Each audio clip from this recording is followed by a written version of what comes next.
Okay, we're with Toccara Montgomery, the head coach at Lindenwood University for women's wrestling and a member of the 2004 U.S. Olympic team. Toccara, it's another Olympic year. It's going to be our third time with the women's team. Tell me your memories of being part of that historic first women's wrestling team at the Olympics back in '04. In so many ways, it was like just a sort of fairy tale whirlwind that I went through.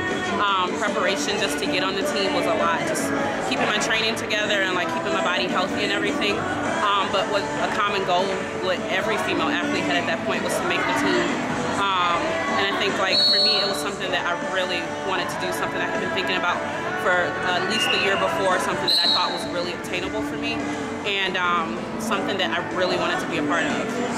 Now that first team caught a lot of media attention and interest, women wrestlers in the Olympics, and kind of help people understand and appreciate what our sport is for women. Do you feel like that was kind of a special deal to be part of that first group that ever represented the U.S.? It was an extreme honor. It was a big deal because I mean nobody really knew what to expect. So many people. I can't even tell you how many times I went into an interview and someone said, "Wow, women wrestle." Like I didn't know anything about it. And then to sort of tell them about the history. We've had world championships for ages, for decades, and there were so many trailblazers before us. And then to go in and be a part of that pinnacle of anyone's like wrestling success, and to see what everyone had laid the ground and the foundation for those people, and then to actually take part in the success that so many people worked hard to get to that point, was something that like I can't even really express in words to people who weren't a part of it, to know what it was like to be a part of that first team and then to go and represent your country. It's something for the very first time. It was just absolutely mind-blowing. Now as an athlete, you went through the Olympic year, and we're into an Olympic year now. You're in a coach position, but I mean, is it a special time, a nervous time? I mean, we're only a couple months from trials.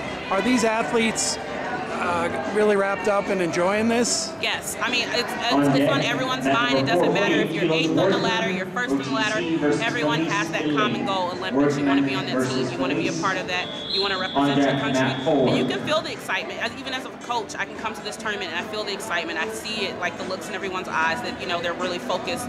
They're trying to make it to London and wrestle on that team. I mean, you see it from the foreigners, you see it from so many other people, and it's just something that like everyone wants to be a part of it. And if you didn't, you wouldn't be here now. You wouldn't be here for the years you were putting in to get to this point. And it's just something that everyone's really looking forward to, and like you feel it in the environment, you feel it in the atmosphere, and it's something like you see it in the wrestling. Like the wrestling to me, I think, has gone up in competition and quality like this past year alone.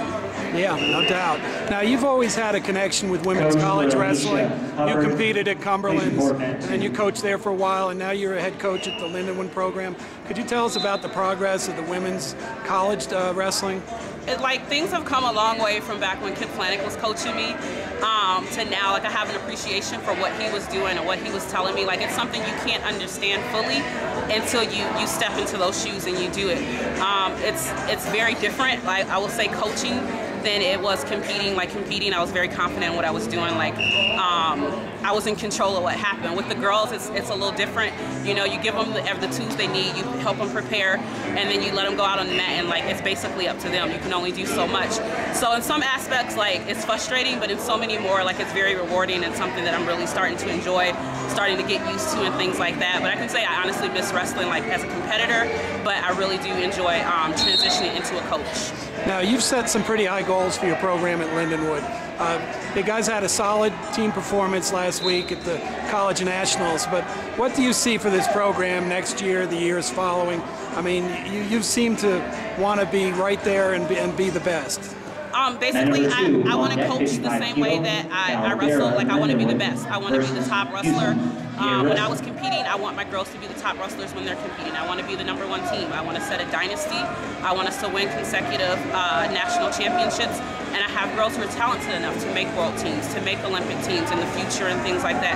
And those are the goals that I set for all my girls. Like, it's not for a select few. It's something that, since I've been through the process from the bottom level up, I know what the steps are, and like I just kind of incorporate that into my coaching, and just try to push those goals and values onto my girls, and let them see the processes, the steps that it takes to reach an Olympic team. All the girls, I know tons of girls who say I want to be an Olympian, but they don't know the steps that it takes to be an Olympian. They don't know you have to do victory it is. They don't know you have to wrestle through a sore shoulder or a sore knee or something like that.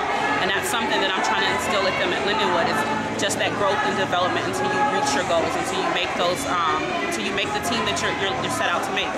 And you're not just putting the college championships in front of them, you're opening the whole world to this group. Right. I want them to do it just like I did. I was able to make an Olympic team while I was in college and win national college championships, all while being a 3.0 student. And I think that's something that each one of my girls can do. Like, it's very obtainable. Well, congratulations on a good effort with your college team, and it should be a fun Olympic year for all of us, huh? For sure. I'm looking forward to it myself. Thanks a lot, Toccara. Thank you.